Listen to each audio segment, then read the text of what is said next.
ये लो पैसे और चुप रहो। दहेज लेने के बाद जैसे सारे पति चुप रहते हैं ना, वैसे ये आंखें और अपनी अकड़ नीचे रखो। मेरे पापा ने पैसे दिए हैं इन्हें शांत रखने के लिए, समझे? खुशबू, तुम मेरी डिसरिस्पेक्ट कर रही हो। अरे मैं पति हूँ तुम्हारा। कोई बीवी अपने पति से इस तरीके से बात करती है क्या?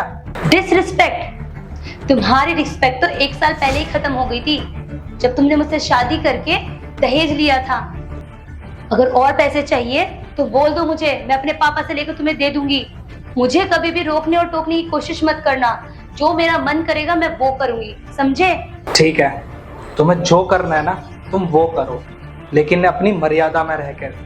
और तुम जो ये पैसों की डिसरिस्पेक्ट कर रही हो ना, ये सब दोबारा मत करना, क्योंकि तुम्हें नहीं पता कि ये पैसे कितनी मुश्किल से कमाए जाते हैं। जब तुम कमाओगी ना उस दिन पता चलेगा। तुमसे तो कमाए नहीं गए पैसे, इसलिए मुंह फाड़कर मेरे पापा से दहेज मांग लिया। तुम मुझे मत सिखाओ पैसे की रिस्पेक्ट कैसे की जाती है। मुझे बहुत अच्छे से पता है और मैंने बहुत पैसा देखा है, लेकिन तुमने शायद इतना पैसा कभी नहीं देखा। तुम्हें और पैसा चाहिए होगा तो मुझे बता देना। तुम्हारी शक्ल देख के पता लगता है तुम्हें पैसों की और जरूरत है।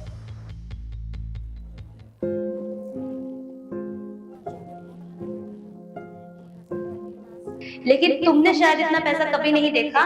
तुम्हें और पैसा चाहिए होगा तो मुझे बता देना। तुम्हारी शक्ल देख के पता लगता है तुम्हें पैसों की और जरूरत है।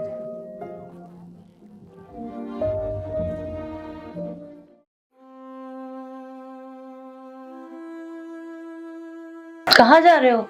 सोना नहीं है? सोने ही जा रहा हूँ, पर यहाँ पर नहीं, सोफे पर। यहाँ बेड पर क्यों नहीं? बेड पर तो पति सोते हैं ना, गुलाम थोड़ी ना। और मैं तो तुम्हारा गुलाम हूँ, तो मैं वहाँ तुम्हारे साथ कैसे सो सकता हूँ? और हाँ, तुम मुझे बहुत बोलती हो ना दहेज दहेज। आज मैं तुम्हें बताता हूँ, मैंने ना तुम्हारे पापा से कोई दहेज नहीं लिया है। अरे जब मैंने तुमसे शादी करी थी ना, तो मैंने तुम्हारे पापा को दहेज के लिए मना कर दिया था। पता है तुम्हारे पापा ने क्या कहा? कि बेटा अगर तुम दहेज नहीं लोगे तो समाज वाले क्या बोलेंगे कि अपनी बेटी की शादी कर दी और शादी में कुछ दिया भी नहीं। और फिर तुम्हारे पापा ने पता है क्या कहा? कि मैं अपनी बेटी को गिफ्ट दे रहा हूँ तो तुम रख लो।